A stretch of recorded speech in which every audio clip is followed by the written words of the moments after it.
C'est deux questions. Oui. Je crois que je ne lui donnerai pas de conseils, mais je l'interrogerai. Et mais qu'est-ce qui est important pour toi? Le geste du chirurgien, la réflexion de l'interniste, l'obstination de celui qui travaille dans un laboratoire, qu'est-ce qui est important pour toi? Et la réponse, elle est très différente d'une personne à l'autre. Quels sont les points importants à prendre en compte quand on fait un choix? Et puis la deuxième question, pour ce qui est de la néphrologie, je lui dirais bien entendu que la néphrologie est la reine des batailles. S'il vient me demander un conseil, ce qui n'arrive jamais, c'est évidemment ça qui s'attend à ce que je dise. Et puis je lui demanderai, je lui poserai la même question. Qu'est-ce qui t'intéresse? Maintenant, tu as fait la médecine interne. Qu'est-ce qui t'intéresse en médecine interne? Et puis, s'il est venu m'interroger, c'est qu'il avait déjà un goût très prononcé. Donc, je peux simplement l'aider à accoucher la décision qu'il a déjà prise. Mais je crois qu'il y a surtout de la poésie dans la vie. La vie chez nos enfants, notre conjoint, il y a toujours des petits goûts de poésie. Et je crois que c'est ce même goût de poésie que l'on peut retrouver dans son métier. Mais c'est vrai, et je dois m'en défendre, laisser la porte ouverte à l'autre qui n'est pas tout à fait rationnel. Parce que si nous avons choisi notre métier, c'est parce que nous sommes des rationnels. Nous sommes élevés dans une philosophie, dans une exigence, dans une rigueur. Mais faire de la place à un peu plus. Et ça contribue à la joie. Mais je crois que la joie, on ne la poursuit pas. On la reçoit. Donc, je crois qu'on la reçoit à travers des tas de choses. Et au fond, il faut se rendre prêt à accueillir la joie. C'est la seule chose qui est à notre portée. Mais la joie, elle vient. Il faudrait beaucoup réfléchir pour répondre à cette question. Parce que la joie n'est pas la satisfaction des honneurs attendus, poursuivis, espérés. C'est pas ça la joie. Je crois que la joie, elle naît dans quelque chose de beaucoup plus simple. Et je me rappelle de très bons moments avec des malades au moment où on avait à tort ou à raison, mais le sentiment de la communication pleine, totale. Je me rappelle un souvenir que j'ai d'un moment fort, je ne les ai plus jamais revus après. C'était une mère, le mari était à côté d'elle, et qui me racontait que son fils, elle avait découvert que son fils était homosexuel, et qu'il lui avait imposé son compagnon chez elle. Je me suis dit ça, d'avoir eu le courage de dire, et c'était important pour ce don, d'avoir eu le courage de livrer ça.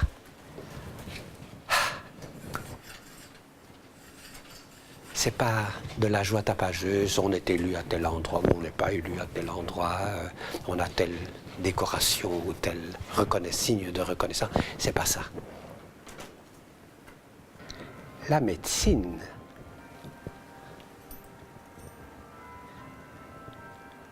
eh bien, c'est une question que je me suis souvent posée. Parce que je n'ai aucun ascendant, grand-père, arrière-grand-père, aussi loin que je remonte, il n'y a aucun médecin. Et pourtant, dès l'âge de 13-14 ans, c'était une évidence. J'allais être médecin. Je ne savais pas ce que ça recouvrait, je ne savais pas pourquoi, et je ne le sais toujours pas pourquoi, mais c'était une évidence. Donc je ne peux pas répondre à votre question. Alors la néphrologie, ça c'est plus facile. Donc quand je faisais ma spécialisation en médecine interne, on ne parlait pas de néphrologie. Et un de mes patrons m'avait dit, la néphrologie, ça n'existera jamais. Ça sera toujours une partie de la médecine interne. Et un jour est arrivé quelqu'un qui était très mal. Il avait une urée extrêmement élevée. C'était un mineur du sud de la Belgique. Et pour une raison que je ne comprends pas, avec un autre médecin, un tout petit peu mon aîné, nous nous sommes battus. On a été lire dans les livres, il y avait Gamble, il y avait ces quelques livres qui étaient fondateurs qu'on ne comprenait jamais tout à fait bien. Je ne les comprends d'ailleurs toujours pas tout à fait. Et on l'a ranimé, on lui a fait le premier rein artificiel qu'on faisait chez nous, avec de multiples personnes qui couraient partout, et il a récupéré. Bien après, j'ai découvert que c'était un salt losing nephritis. Et il a encore eu plusieurs années devant lui. Et je m'étais tellement impliqué là-dedans, j'étais célibataire, donc je logeais à l'hôpital, c'était le jour, la nuit, aller voir comment ça allait. Et c'est ça qui m'a fait dire, ça sera les maladies rénales. Et mon patron m'a dit, c'est une erreur. Choisissez la médecine interne générale, mais pas cette spécialité des maladies rénales qu'on appelait. Voilà. Et pourquoi les essais?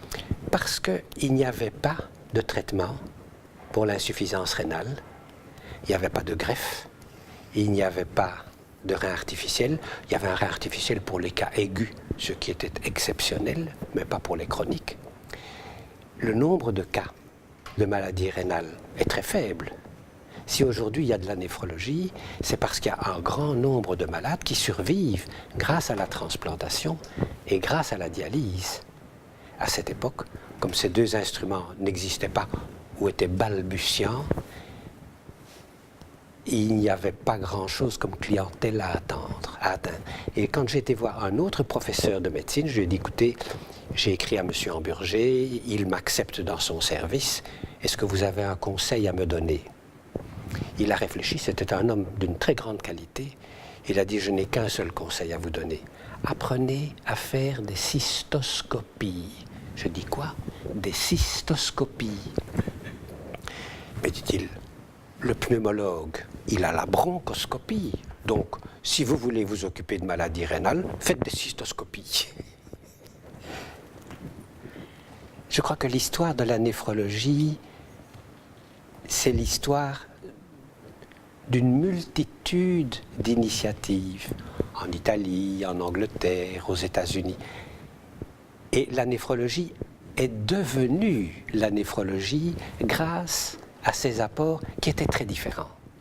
Je vois la façon dont les Anglais, Hugh de Wardener, avançaient, comment ils réfléchissaient. C'était tout à fait différent de quelqu'un comme Gabriel Richet, dont nous avions parlé, dont l'enthousiasme généreux était toujours présent.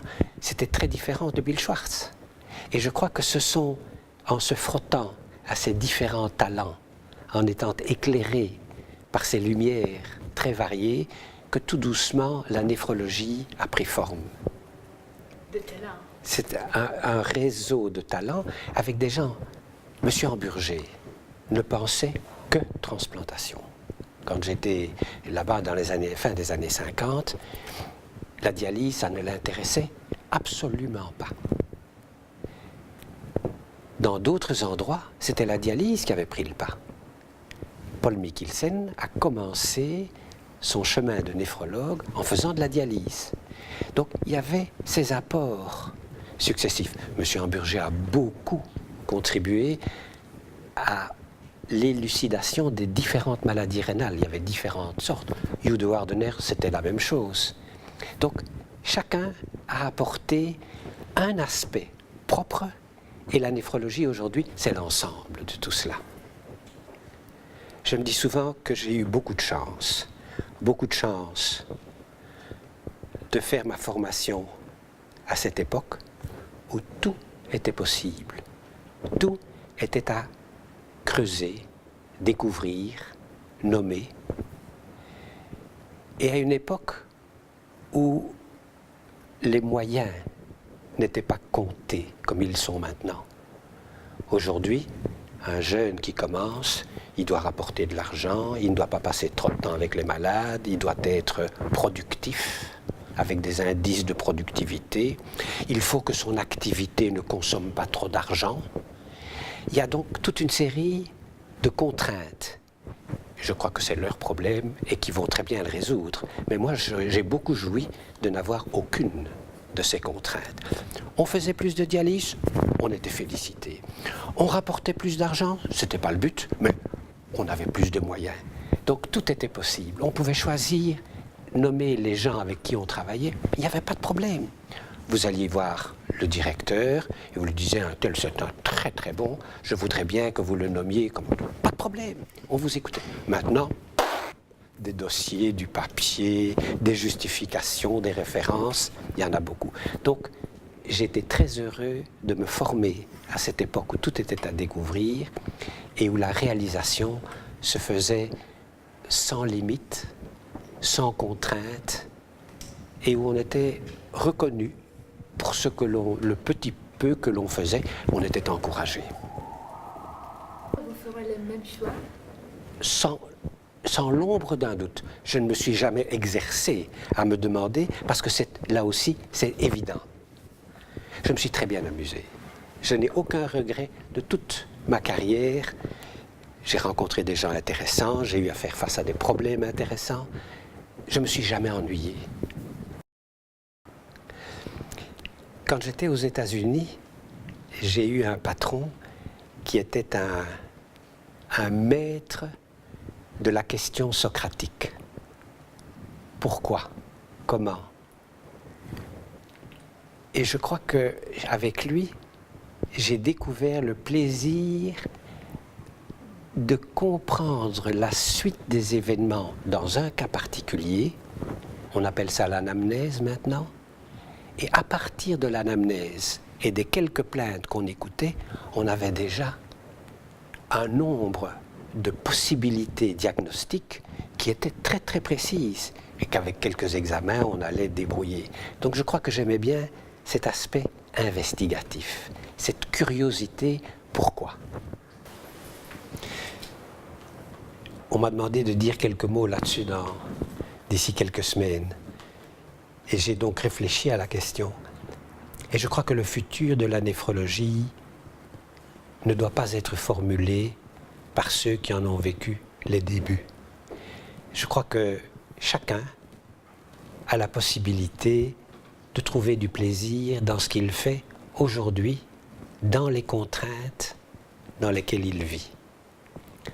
Le futur de la néphrologie, je crois que c'est ce que les néphrologues, les jeunes néphrologues, vont faire aujourd'hui dans le cadre qui est le leur et qui est bien différent de celui que j'ai vécu pratiquement jusqu'à ma retraite. Donc le futur de la néphrologie, ça sera ce que fera leur enthousiasme, leur désir, leur chaleur. Ça, c'est une question difficile, parce que je devrais être quelqu'un d'autre. Je suis tellement marqué par ce que j'ai vécu, je peux dire ce que les jeunes doivent faire en cherchant, en découvrant, mais je ne crois pas que je ne suis plus vierge. Je suis déjà marqué par beaucoup d'expériences. Mais c'est pour ça que je vous demande ça.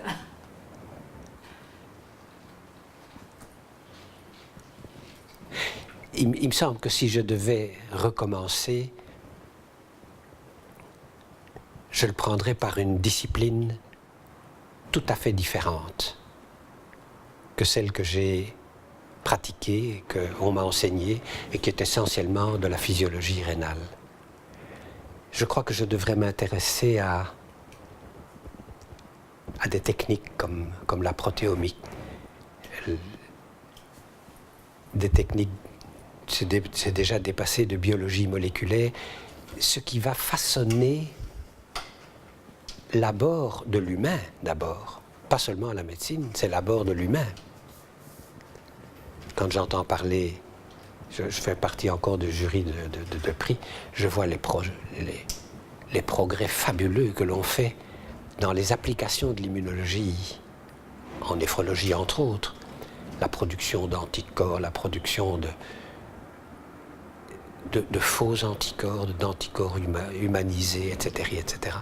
Alors il me semble que je tâcherai de trouver une discipline tout à fait nouvelle, dans laquelle je ne serai pas encombré par ce que toutes les sommités qui m'ont précédé ont fait, mais où c'est tout neuf, à croquer.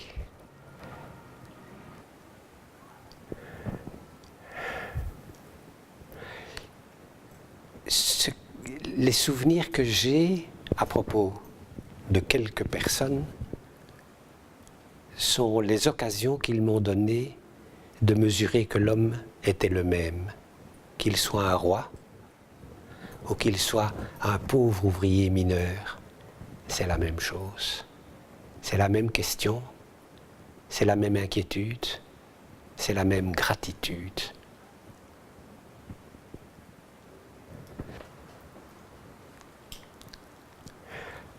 Mais je crois que c'est le clinicien qui, en parlant, en touchant, en palpant, établit le lien. Ce n'est pas le spécialiste en génétique qui peut vous parler des drosophiles pendant 1 heure, qui va établir un contact avec un malade. Ce n'est pas le cas de l'anatomopathologiste qui peut être un virtuose de sa spécialité, mais qui ne rencontre pas un malade. Donc, le clinicien, c'est celui qui peut établir ce lien et c'est celui qui va pouvoir éventuellement en faire de la recherche encore, mais en gardant ce lien. Relativement tôt, enfin c'était dans les années 70, le service avait grandi et à vrai dire j'étais fort content de lire, d'écrire, d'enseigner. Mais je trouvais qu'elle allait faire les tours de salle, vivre les angoisses, les moments difficiles, parce qu'on ne se sent pas up to the job. Alors j'avais dit ça à mon patron, qui était le chef du département de médecine interne. Et il m'a dit, je me rappellerai toujours de ce conseil que j'ai suivi avec bonheur, il m'a dit surtout, ne lâchez jamais la clinique. Garder la main. Et je vois parmi ceux qui œuvrent maintenant dans le service, il y en a qui restent attachés à la clinique alors que tout devrait les éloigner de la clinique. Ils sont excellents en immunologie, en histologie fine, en immunohistologie, etc. Non. Ils veulent garder ce lien. Et ça, pour moi, c'est une source d'émerveillement. Qu'aujourd'hui encore, il y ait des gens qui veulent, malgré les difficultés, les duretés, qui veulent rester des cliniciens. Mais je crois que vous l'avez très bien défini. C'est celui qui écoute, celui qui interroge, celui qui palpe, qui ausculte, qui perçoit tout ce qu'il y a de physique dans l'expression du malade. C'est ça le clinicien. Mais n'est pas le clinicien, celui qui sait absolument tout sur un sodium qui monte ou qui descend, ou qui sait tout sur un anticorps qui augmente ou qui diminue. C'est ça le clinicien, celui qui travaille avec ses 10 doigts, ses yeux et ses oreilles. Enfin, je crois. Il n'y a pas de patient sans relation à son médecin, mais il n'y a pas de médecin sans relation à son patient. Je crois que c'est ça qui crée le médecin. Hein, on dit, on est poète, on devient orateur. Vous connaissez ça, hein? Nascitur poeta, fit orator. Je crois qu'on devient médecin dans la relation. Je crois que ça vient par les exemples qui nous ont été donnés.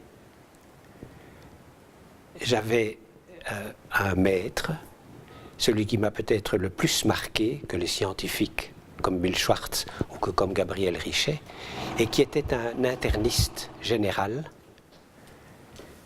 qui était un homme modeste, mais qui avait une qualité de relation avec ses malades que je n'oublierai jamais. Encore maintenant, je le vois parfois.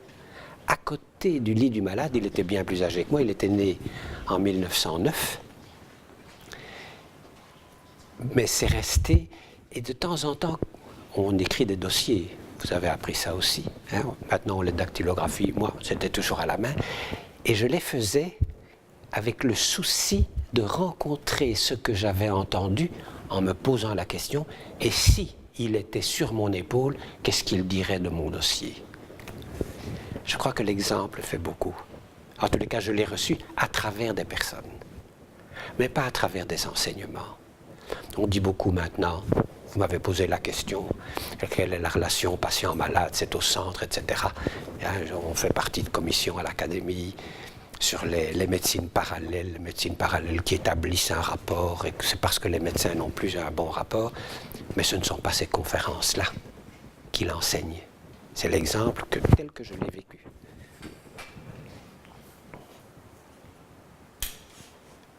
Si je regarde maintenant que je suis retraité, je suis très touché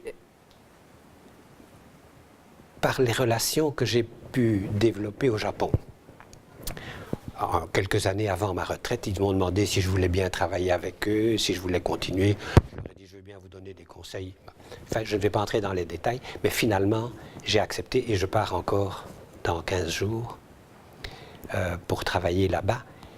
Et ce que j'aime beaucoup, et ce que je vous raconte, c'est la découverte d'un monde totalement inattendu pour moi, et dans lequel je suis entré à reculons, parce que je ne voulais pas aller au Japon. J'avais été invité et je n'avais aucune envie d'y aller. Et j'ai reçu ça, je reçois ça aujourd'hui comme étant un cadeau. Leur amitié, leur culture, la subtilité de leur façon d'être ensemble, merveilleux. Je lisais une interview de Lévi, Rita Montalcini, une de vos compatriotes, qui vient d'avoir 101 ans. Enfin, elle va avoir 101 ans au mois d'avril. Et on lui demandait si elle n'était pas triste d'être vieille. Et elle répondait, moi, je suis aussi jeune que le premier jour, tout m'intéresse. Et je trouvais que c'était magnifique.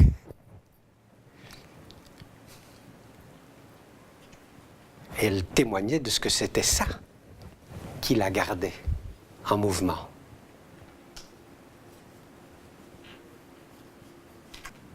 Mais il y en a beaucoup, parce que c'est difficile de dire quel est l'artiste que l'on aime le plus. Si je vais en Italie, j'aime beaucoup Masaccio.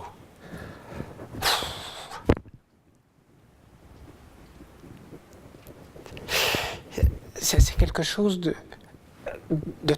tellement dépouillé. Alors, chez nous, j'aime beaucoup les primitifs flamands. Si vous venez, il faut aller à Gand, voir l'agneau mystique, un monde qui récapitule toute une foi. J'aime bien Rubens parce que c'est un arrière-grand-père et que on détaille l'héritage, mais ce n'est pas un de mes favoris. Et alors dans les modernes, j'aime beaucoup Delvaux et Magritte, parce qu'ils sont des peintres de chez nous et qu'ils ont quelque chose de... On n'est jamais au bout, on n'a jamais compris. Ils sont énigmatiques. Et pour les goûter, il faut entrer dans l'énigme, pas tâcher de la résoudre. C'est une question, mais il ne faut surtout pas de réponse. C'est un peu une allégorie de la médecine aussi. Peut-être. Mais la médecine aime quand même bien avoir de temps en temps une réponse à ces questions. Qu'est-ce qu'il a? Pourquoi? Quel est son avenir?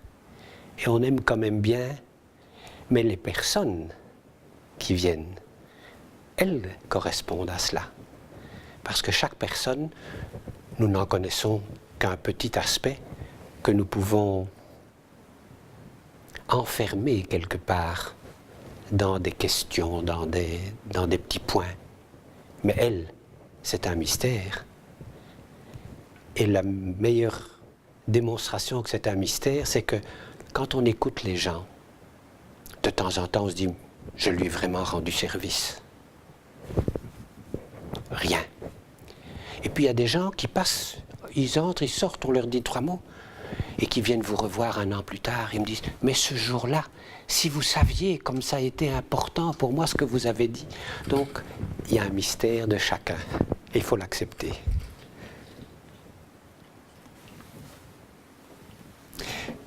Je crois qu'on ne peut pas être un bon médecin si on n'est pas d'abord libre. Libre de conseiller, libre d'orienter et libre de suivre. Si on doit le faire parce qu'il faut répondre à des attentes, je crois qu'on ne jouit pas d'être un médecin. Et je crois qu'être un médecin, c'est aussi, quelque part, goûter la saveur du métier qui nous est offert.